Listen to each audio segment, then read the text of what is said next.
Jarolan siplo di ati ubun.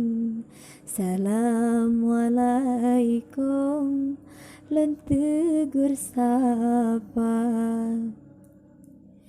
Jarolan siplo beat si kureng syaran ulon kun tanda mula.